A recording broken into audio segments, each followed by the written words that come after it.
La visita. Esta es una historia basada en hechos reales, enviada por Juana M. de la ciudad de León, Guanajuato, escrita y adaptada por Lady Blavatsky para este canal. Corría el año del 2008 aproximadamente cuando conocí a Luis Esteban. Él era un chico que siempre se le veía lleno de energía. Su sola presencia hacía que te sintieras cómodo en el lugar donde él estaba. Era el novio de mi hermana, con el que ya tenía un par de meses saliendo. Ella lo conoció debido a que era amigo en común de una muy buena amiga suya. Él trabajaba en la compañía de luz de la ciudad y debido a su trabajo le era fácil darse cualquier tipo de escapada para apoyar a mi hermana por si algo se le ofrecía, o a mis padres en casa. Esa era una de las razones por la que todos de alguna manera le estábamos agradecidos y poco a poco fue ganándose el cariño de todos y cada uno de los miembros de la familia. Más o menos 2 años después de que fuera novio de mi hermana, mi mamá empezó a notar que cojeaba con uno de sus pies y mi mamá, tan como es ella, preocupada y al pendiente de todos los que son parte de la familia, le preguntó qué era lo que le pasaba. Él le comentó que se había lastimado la rodilla y que no era nada de cuidado. Se había lastimado una vez que dio un brinco de una barda haciendo una instalación de luz. Mi mamá le pidió que fuera de cualquier manera a ver al médico para que le diera un diagnóstico y si fuera preciso le diera medicamento apropiado para que se sintiera mejor. Y él aceptó ir al médico. No sé si se lo dijo a mi mamá para tranquilizarla o de verdad lo haría para recuperarse. Pasaron algunos días y mi mamá le preguntó a mi hermana si Luis ya había ido a visitar al médico. Afortunadamente ya lo había hecho. Aunque el diagnóstico no era certero, el médico inicialmente le comentó que se trataba de un tumor, aunque tenían que hacerle más estudios para determinar qué tipo de tumor era, para así darle el tratamiento adecuado. Después de una serie incontable de estudios y visitas al médico, el diagnóstico era desolador, era cáncer. Pronto inició con una serie de tratamientos, esperando poder operar en el futuro próximo. Afortunadamente, el tratamiento funcionó y pronto pudieron operarlo para retirarle esa bolita que le había brotado en la corva de su rodilla. La operación fue exitosa y después de tener sus terapias, le tocaron sus visitas de rutina como era de esperarse. Todo marchaba bien y éramos felices por él. Siempre había sido un chico que disfrutaba del campismo, gotcha, motocross y rapelear. Era muy extremo, así que en cuanto el médico le dijo que podía practicar nuevamente sus deportes extremos, él obviamente no dudó en volver a disfrutar la vida a su manera y sabía a detalle cada uno de los cuidados que debía tener para evitar los más posibles accidentes y poder disfrutar al máximo sus aventuras. Lamentablemente, aún con todas las precauciones que él podía haber tenido al practicar este tipo de deportes, no se está nunca exento de tener algún tipo de accidente. Y fue así como en una de esas aventuras, mi amigo Luis Esteban tuvo un accidente andando en su motocicleta practicando motocross. Fue llevado rápidamente al hospital y lo revisaron detalladamente debido a los antecedentes clínicos que había tenido, además de que a nadie le había comentado anteriormente, pero en esta visita su médico aprovechó para comentarle que había estado padeciendo de fuertes dolores de cabeza, así que el médico programó una serie de estudios para Luis. Cuando se tuvo el diagnóstico médico fue desolador. Tenían que amputar la pierna, pues el tumor había desarrollado metástasis en la pierna de Luis. Mi hermana estaba siempre al pendiente de sus revisiones y se las ingeniaba para poder salir del trabajo y acompañarlo. Después de poco más de 18 meses yendo y viniendo al hospital con cirugías, quimioterapias y revisiones médicas, el pronóstico no mejoraba. Al parecer, Ahora no había marcha atrás. El cáncer seguía desarrollándose. Y en esta ocasión no había más que hacer. El médico le dio de 6 meses a 1 año de vida a Luis debido a que el cáncer ya era inoperable. Le aconsejó que si seguía un ritmo de vida tranquilo, tal vez podría llegar a vivir hasta más de 1 año. De lo contrario, mermaría su salud y su vida propiamente se iría consumiendo lentamente. Ese fue el parteaguas para la relación de mi hermana y de Luis Esteban, pues a partir de ahí ya no supimos más de él. Ella y Luis Esteban habían terminado su relación porque él había decidido seguir viviendo la vida a su manera. No le importaba el tiempo que le quedara de vida, y mi hermana no estaba dispuesta a soportar verlo morir poco a poco. Los días fueron pasando, las semanas y los meses, y como se dice, el tiempo no perdona. Pues a pocos meses Luis cayó muy delicado en el hospital. Al parecer, había tenido un paro respiratorio y había tenido un desmayo en casa de sus papás. La mamá de Luis Esteban le hizo llegar la noticia a mi hermana y ella se organizó para visitarlo de vez en cuando en el hospital. Hasta que una mañana yo estaba por celebrar mi cumpleaños cuando recibí una llamada de mi hermana comentándome que Luis había fallecido. En esta ocasión una de las hermanas de Luis le había llamado a mi hermana para avisarle que Luis quería verla, que se diera prisa para llegar,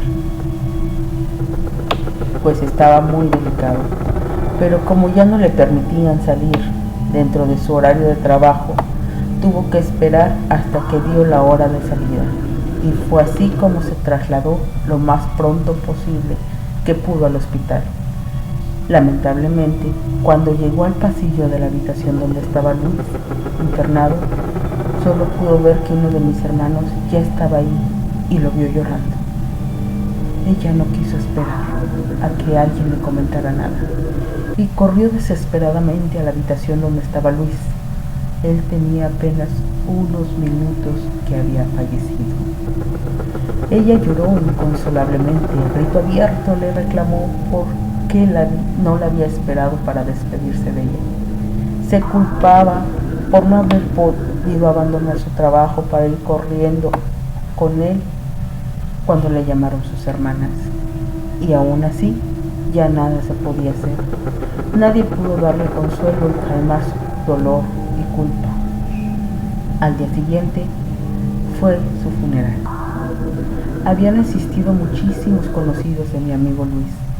Eran tantos que yo al ver la magnitud de esa audiencia pensé que me había equivocado de sala en la funeraria. Una cantidad inmensa de bellos arreglos florales adornaban todo aquel espacio, tratando de hacerle llegar las condolencias a sus familiares.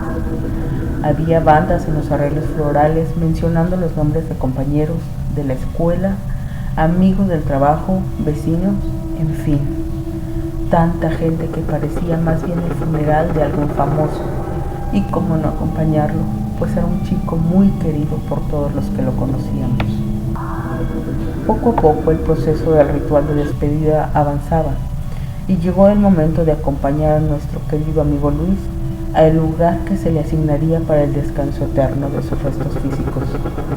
Fue en ese momento cuando, con un grito escalofriante, el corazón se nos desgarró a todos los presentes.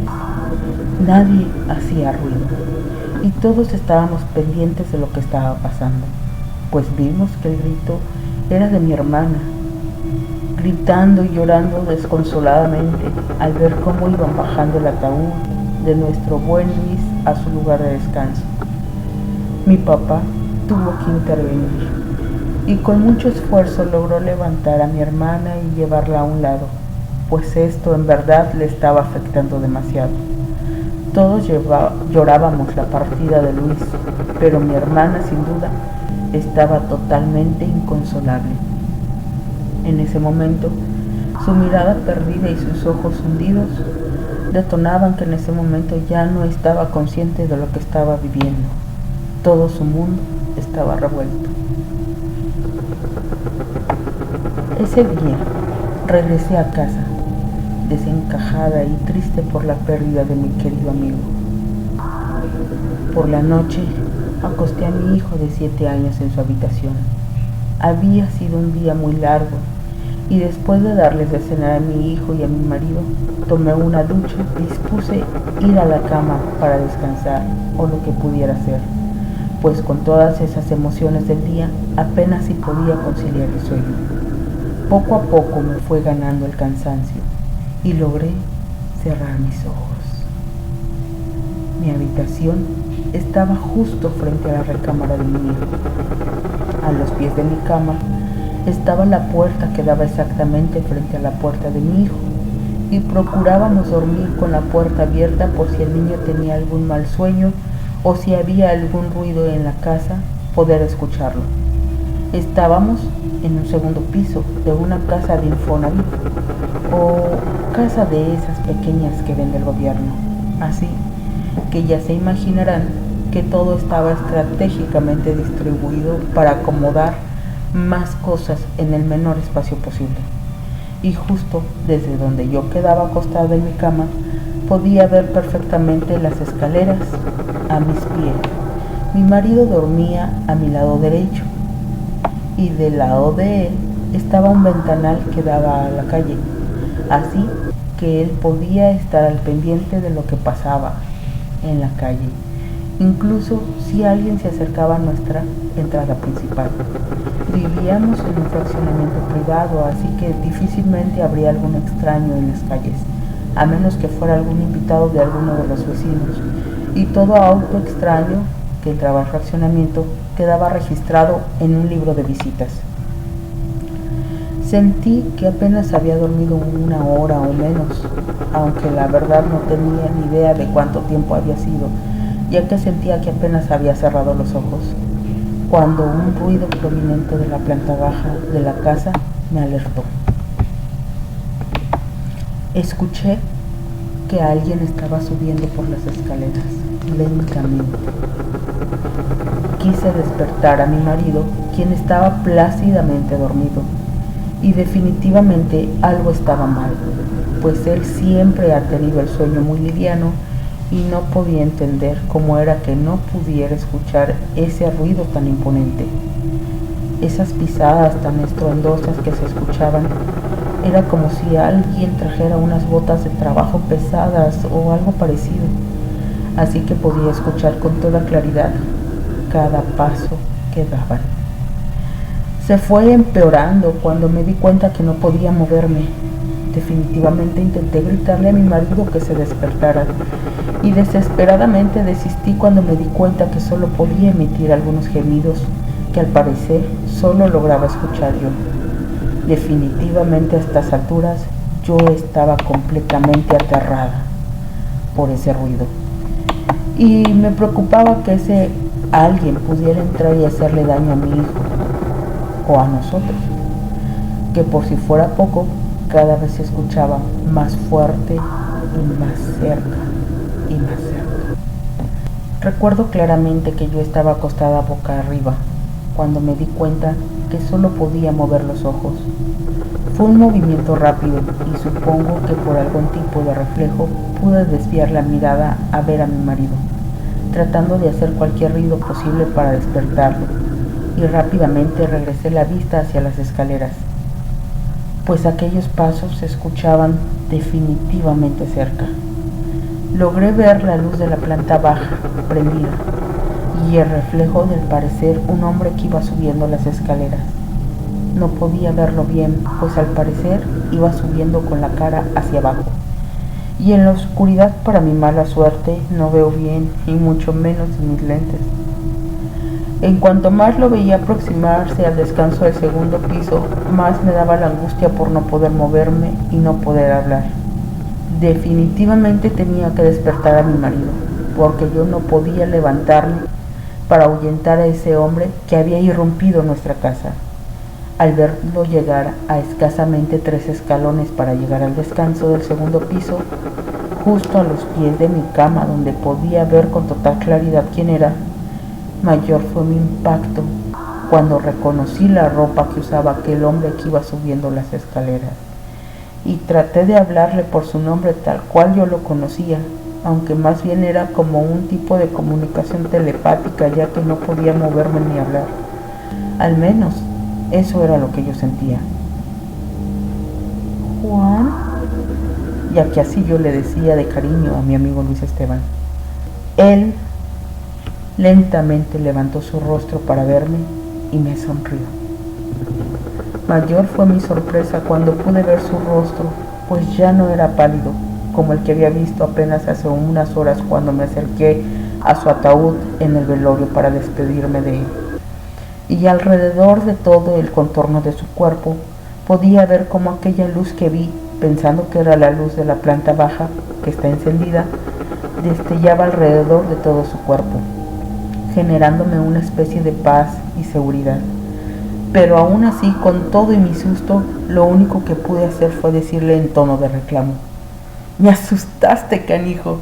Y le pregunté: «¿Qué haces aquí?». Él, como era de esperarse, no me respondió nada. En ese momento me cayó el 20, es decir, recordé que recién lo habíamos sepultado, apenas hace un par de horas. Y solo resté en decirle: «Descansa, mi buen, descansa en paz, te quiero mucho». Y, como si por obra de magia hubiera pasado, simplemente desapareció de mi vista, desapareciendo al mismo tiempo la luz que destellaba y volviendo la sombría oscuridad a toda la casa.